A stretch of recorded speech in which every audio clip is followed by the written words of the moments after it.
friends, this is a Bijou Baker. I'm Maria. Today we had a cookie decorating class and we had the most fun. Came up with some cute ideas. And if you look in the videos, you'll see some of the finished products, and they're just outstanding. And so I had taught them how to stamp on decorated cookies. So now I'm going to show you the basics, and then this is where your creativity just shoots you through the roof. And then I learned one of the tricks, and I knew I would. I knew going into this, I was working with a bunch of creative women, so I knew I was bound to pull a lot of information, and I did, and it was fun. So I'll show you what I learned. So let's get started. Okay, you're gonna excuse my camera angle, but I want you to see exactly what I'm doing for this particular project. This is an end piece that I did, and once the I'll break everything down. But isn't that so pretty? I like it. I really like it a lot. Okay, the first thing you're gonna do is up here you'll see in the video on how to make this shortbread cookie. Shortbread or sugar. This is a honey butter cookie. Any kind of rolled out cookie is gonna work. So we'll like I said, I have a video back there that shows how to roll out sugar cookies. When you're going to ice your cookie, you can do the flood icing. You see them all over the YouTube and all over the internet, where they take a bag of icing and just go round and round and round, and you absolutely can do that. I'm going to show you another option that's pretty fast, and it dries a little bit better because it's not going to be as thick. You're going to have your cookie as flat as you can possibly get it, because your surface has to be flat. When you're stamping on paper, you've got a flat surface, so you don't have to worry about that. But if your cookie has any bumps to it at all, what I do is I take a zester and I just start going back and forth to level out, always dusting off any crumbs you might have to make sure that your cookie is clean. As air is an enemy to food, butter and grease and shortening is an enemy to the royal icing. And I will show you how to make the royal icing in another video. So now you have a cookie that's been planed and flattened and taken all the bumps out, and everything is good to go, and it's ready to ice. So again, you can flood it, and I will break down again how to measure your flooding icing, or how to make your flooding icing. There's 3 consistencies. For this, you'll use the flooding, which is going to be just a very liquefied icing. So it takes a while to dry, usually 24 hours or more, depending on how thick it is. I'm pushing the limit here because, well, that's what I do. Also, I have a little bit of flooding icing left over. Anytime you're using this icing, you want to stick some saran wrap right on top of it to make sure that there's no air in it at all. Now, it's messy like this, and that's all right. I'd rather have this mess than dried icing. And you're going to take a brush, and you're going to brush your icing on. It seems kind of strange, but I'm telling you, it's fast and it's easy. I start from the center. Let me see if that's probably better. I start from the center and work my way out. And for some of the icings, I really do want them all the way to the edge. So I'm taking it from the center and I'm brushing it out. And you can see how fast it flattens out, which is good. So I've got my cookie covered. And you're just going to go. Now you can see the strokes in this icing, but if you take the edge and just kind of shake it a little bit, let me see. Where are you? I don't know where you're at. I'm sorry, I'm in a different angle. But you can see that it's really going to get flat fast. That's good. Now it has to sit. And there you go. All right. Now, the girls that I had in the class today, they are amazing stampers, and they make some of the most beautiful cards and stationaries and planners and whatnot. I am not. I absolutely am not. I have enough of an idea to get me through a gig, but that's about it. So Merritt gave me a great idea, one of the ladies. I had purchased some of the stamps, and I'm taking a butter knife and I'm trying to get it off, because that is the only way you're really going to be able to stamp without this brick. This brick is a hindrance, and you're not going to get a level stamp. So she suggested to put this in the microwave for about 30 seconds and it peels off easily, and it really does. It comes right off. So thank you for that. Now this is pliable and bendable, very much like a cookie. It's you can work it, and it's not gonna mess up. And the biggest thing is you want to make sure that because it's level, you want this to make complete contact. Now, if there is a little bump with this brick holding it, I'm not going to be able to give it more of a push than it's going to allow, and it's not going to allow much. Now, there are a few ways to get the ink on here. You can use food coloring with a makeup brush and rub it on, and that's absolutely okay. Another way to do it is to use these edible pens. These are candy decorating pens. They're at all the craft stores, and like I said, anytime you're going to go to the craft stores, try to take advantage of the discounts, because this stuff adds up. All right, so now that this is nice and dry, I'm going to just color this in. And the great thing about this is that it really just washes off with water. I'm told the other stamps do too, but like I said, I'm not a stamper,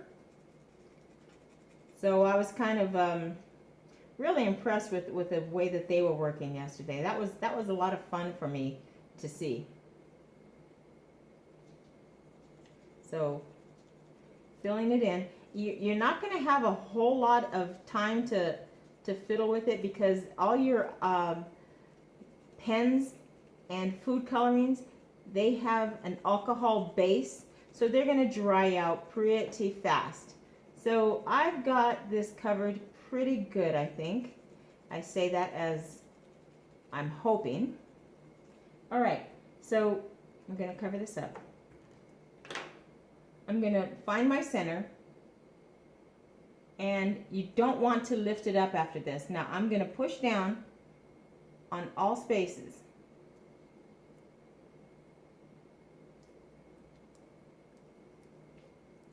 And when it's drier, I confess this isn't 24 hours dry, but when it's drier, you can get a lot more pressure. I'm not going to be that brave with this, but I am going to push down and very gently lift it up. Pretty. Didn't get it all, but again, that here was mostly because I was a little intimidated that this wasn't as dry as I really wanted it to be.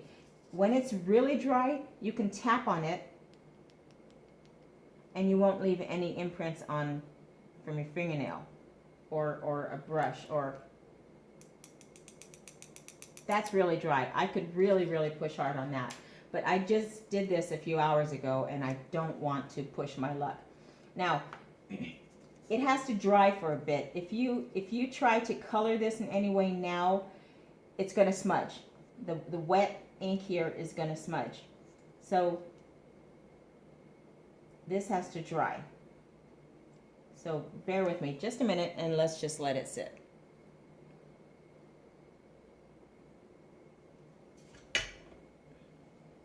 Now it has dried, and you can always tell by either touching it, if your fingers come out clear, and you can even see glare or shine on it when it's still wet. So this I can just, wash and reuse later. Before I go on, I do want to tell you, if you look up my my friend at Beauty and the Stamper, she made this on her cookie, and it turned out absolutely adorable. And that's the first time she tried stamping. So check her out and look how fantastic it did. Now, she's a stamper, and she has her on YouTube teaching this stuff. So she's got tons, I mean tons of stamps and whatnot. She is to stamping in her collection as I am to baking in my chef's toys. So you can understand where that goes. So she used these, and it's a clear, perfect, and very pliable. So you're really able to work with this so much easier. So check out her site, check out her channel, and you can order these on there, and you name the topic and it's there. I'm telling you, it's a dangerous place to go, but so much fun. Okay, so I've got these luster dusts, and I'm going to use these to just to kind of decorate a little bit. I'm really not going to put too much into it because I want you to be able to have fun with yours, and it's just like I said, it's just an idea. Not in any order, about as random as a girl can get here. And it'll give a nice shine. And I'm here in Arizona to give this class, and I realized that I forgot my old lady glasses for this old lady. So yeah, I am really faking this here, but won't be the first time. And these dusts, they really do just, it's a pigment that is just so cool to play with. And if you were to put vodka, mix this up with a little vodka, then you have a paint, and it's very much just like a paint. So if you want your image to show through from behind, that's not the route you want to go. Okay, so we're getting the idea, right?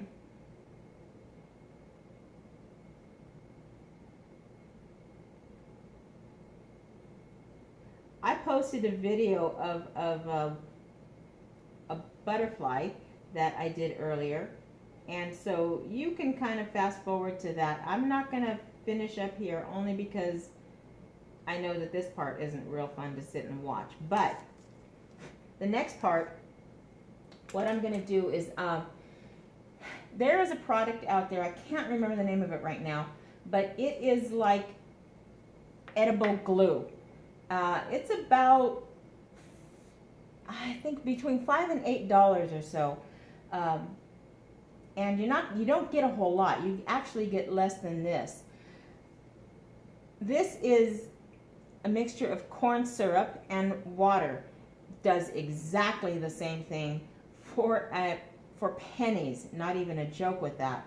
So if you take about, I don't know, let's say 7 drops for every tablespoon. So however you want to do that. And keep it sealed. It is sticky. It's just corn syrup.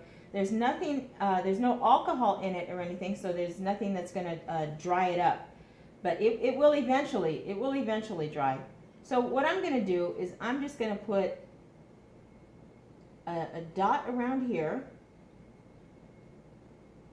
And I am leaving a glob. I said a dot, but I am leaving a glob because I want, I'm going to put some sugar crystals, colored sugar crystals on here. And I want that to adhere to it. And then I'm going to take this brush and I'm just going to brush the edges. So sometimes with smaller projects you're going to want to hold it. I've decorated cakes completely, full-size cakes, just in my hands because I had better control. But I wouldn't recommend that right off. But you'll be surprised. You'll find yourself getting there and thinking, yeah, this really was quite literally a piece of cake. All right, so there we go. So for the sake of time, that's essentially good enough, okay? And because I'm going to pour the sprinkles back in the container, I'm putting it on top of another piece of parchment paper. And I'm just going to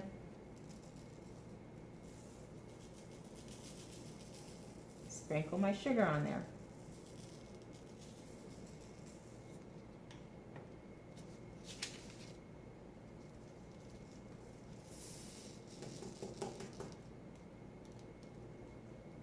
Now, you take a brush and you just wipe the rest of it off.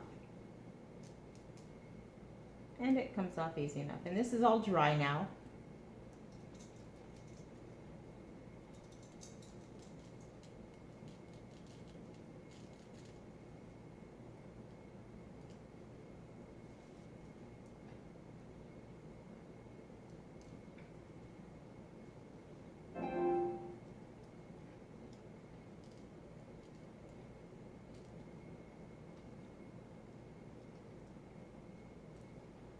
Doing the cleanup on here, it's a little time consuming, so forgive my quietness. That doesn't happen very often.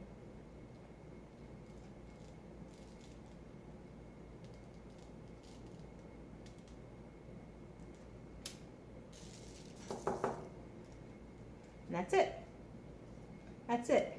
Like I say, when you have the combination of the food coloring and the tint and the dyes and the edible glitter and the edible glue and the stamps, and it goes on, the combinations are endless. So there you go. We'll work on this more in future videos, but for now, that's how you stamp on a cookie. All right, my friends, until next time, happy baking.